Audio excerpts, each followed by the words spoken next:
Coming to you from the Globezilla Studios in New York City, welcome to the Biz Show. I'm Mylan Studart.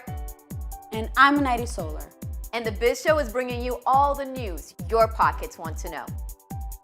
In today's episode, we're learning about student loans and how to manage them once you have to start repaying them. We at the Biz Show have been hammering the idea of interest in your head. Well, it's because interest is a big part of your economic life. Ever heard the expression, time is money? In regards to interest, it's actually true. The longer your money sits in an interest-bearing account, the more money you make because of interest. Interest is the accrual or the accumulation of a percentage of your balance. It can be good, like when you invest $10,000 and get 2% back in interest per year, you're then making $200 a year for doing nothing. Or interest can also be bad, like when you have a student loan with a 4% interest rate. That means 4% of the amount of the loan you took out will have to be paid out in interest. Interest is the foundation of student loans.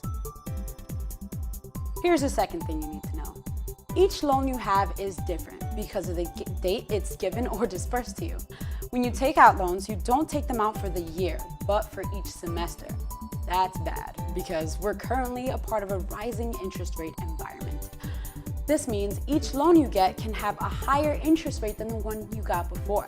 For example, Mylan has loans that span from 2014 to this year, and her first loan had an interest rate of 3.6%. Her latest loan was 4.3%. That means she should start paying her latest loans before her first to avoid paying more interest in the long run. You always want to pay the balance with higher interest first. Keep that in mind. That's right, it's tough, but we gotta do it. Now that you understand the concept of interest, let's talk about the types of loans you may have. There's the Perkins loans, the subsidized direct loan, the unsubsidized direct loan, and private student loans. Now, if I were you, I would avoid private loans at all costs because their interest is usually high, like over 7%. And the loans are given by banks, not the federal government, so you might not even qualify. First up, Perkins loans. These are need-based loans given by your school, not the federal government. But these are good because they don't accrue interest while you're in school, which means you'll be saving money for about 4 years, which is similar to a federal subsidized loan. And if you're going to be in college for 4 years without a job, you'll be saving money with this loan. I checked the interest today on a Perkins loan, and after your schooling and grace period ends, you'll be paying 5% interest on the balance, and the minimum monthly payment is $40. But keep in mind, the $40 does not include your interest, which is accumulating daily. The federal subsidized loan is great because it doesn't accrue interest either. But the word subsidize here is important. The government subsidizes your interest. You don't pay interest while in school because the federal government is paying it for you. This is a great deal, so you'll notice that in your financial aid package, the amount offered is usually lower than the unsubsidized loan amount. When taking out loans, accept the Perkins and the federal subsidized loans offers in full first, and then accept the smallest loan amounts from the federal unsubsidized loan offer if you need to. Now, the federal unsubsidized loan isn't great, but it's still a lifeline if you want to go to college and can't afford it. You're basically putting this loan on a low-interest credit card. Interest accrues while you're in school, so it's a good idea to pay the interest on it while still in school. If you don't pay anything, the interest that accumulates during your 4 years in school becomes part of your total balance due after you graduate.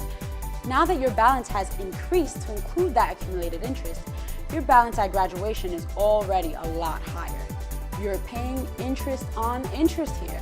So if you think about it, it's a good idea to pay just $30 to $50 per month while still in school. This will at least cover the interest, which definitely saves you money in the long run. And finally, private student loans. They're just like a regular loan with a bank.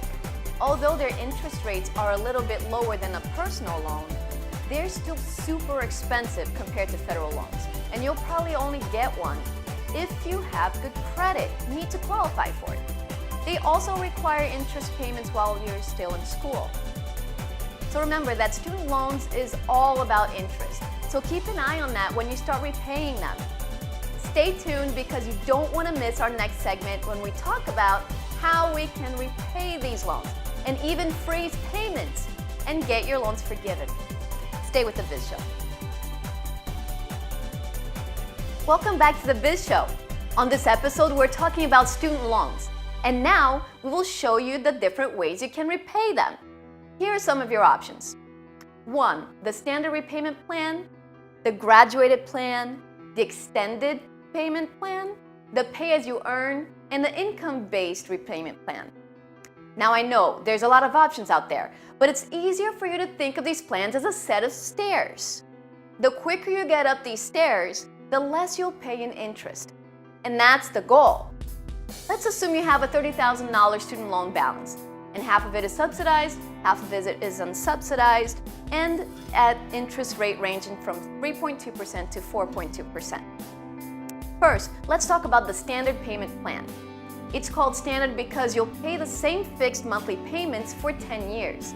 In this case, with a $30,000 balance, you're looking at paying $304 per month for 10 years. That's a lot, especially if you'll be at an entry-level job out of college. But the good thing about this plan is that you pay the least amount of interest in the long run. At the end of 10 years, you'll have paid the government just over $6,400. This set of stairs is made of equally sized steps and gets you to the top the quickest. Second, the graduated plan. This is a great plan, but you end up paying more interest in the long run. Say you start off by paying $170 every month. Then as time passes, your monthly payment rises, and your last monthly payment is $510. This set of stairs has more steps than the standard plan, so you'll take longer to get to the top. In the end, you'll have paid the government more than $8,000 in interest, and that's almost 1/3 of your amount in loan. Now a third option is the extended repayment plan. But only students with more than $30,000 in loans qualify for this plan. But you have up to 25 years to pay off your loans, not 10, and your monthly payments are much lower. You can ask for your monthly payments to be fixed or graduated, but you'll end up paying more than 50% of your loan amount in interest. It's like you took out another loan to pay off your student loan. In the extended fixed plan, your monthly payments would be $150 for 25 years, and you'd end up paying $16,800 in interest to the government. Now, the extended graduated plan is even more, where your monthly payments start out at $95, then end up at $286. You would end up paying $21,000 in interest. That's like a down payment on a house. But here's a catch. This plan may be right for you if you are in a field that doesn't pay well and you need more time to pay off your loans without affecting your living expenses. These stairs resemble climbing up the Empire State Building. Slowly, that is. Next, the pay-as-you-earn plan. It says it in the title, and the monthly payment will be 10% of your monthly income. Your payments are recalculated each year and are based on your updated income and family size. But here's the good thing. Any outstanding balance on your loan will be forgiven if you haven't repaid it in full after 20 to 25 years. These stairs are your personal stairs. So if you make more money, there are less steps and you'll get to the top quickly. If you aren't so lucky, then the steps are less, then more, then less again, and you're just wondering what floor you're on. But you'll reach the top eventually. And ask who was the horrible mason who built these stairs. And finally, the income-based plan. It's a little like Manidi said, the pay-as-you-earn plan, but with a few differences. Your monthly payments will be capped at 10 or 15% of your discretionary income, and your loan can also be forgiven after 20 to 25 years. These stairs are also how big you build them, but your monthly payments, or some of your steps, will never be more than it would be in a standard repayment plan. Now stay with the Biz Show because when we return, we will show you how you can stop your student loan payments and even get rid of your loans altogether. You can't miss this. Next segment, I'm bringing you an amazing story of an adulting pro who's absolutely winning at this game of student loans. Stay tuned and tweet us with your questions at Globesville with #TheBizShow. Welcome back to the Biz Show, Student Loan Edition. Now that you know which repayment plans to choose from, let's talk about getting rid of them. Here are the two most important words in student loaning: deferment and forbearance. Both deferment and forbearance postpone or freeze your payments under certain circumstances, like graduating or being unemployed. The key difference is that in a deferment period, you are not responsible for paying interest that accrues during that period. If you have a subsidized loan, you are not paying interest during a forbearance either. You're automatically granted deferment when you graduate. You will have a 6-month grace period to start paying back your loans. Deferment can be also used for hardship and other occasions too. You can request a deferment of your loans for the following reasons: if you're still in school or will go to grad school, while you're enrolled in graduate fellowship program, if you're unemployed or unable to find full-time employment, while you're experiencing economic hardship or serving in the Peace Corps, and while you're on active military duty. Remember that interest is still accruing during the deferment period, unless you're deferring your subsidized loans. Now, forbearance. Forbearance will help you a lot because it will totally freeze your payments for up to 12 months. You can request it from your loan servicer whenever you experience hardship.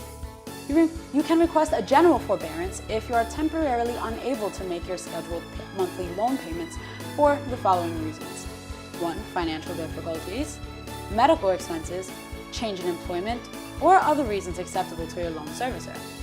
You can call your loan servicer anytime and fill out the forms to request it whenever you have proof that making student loan payments will be challenging for you.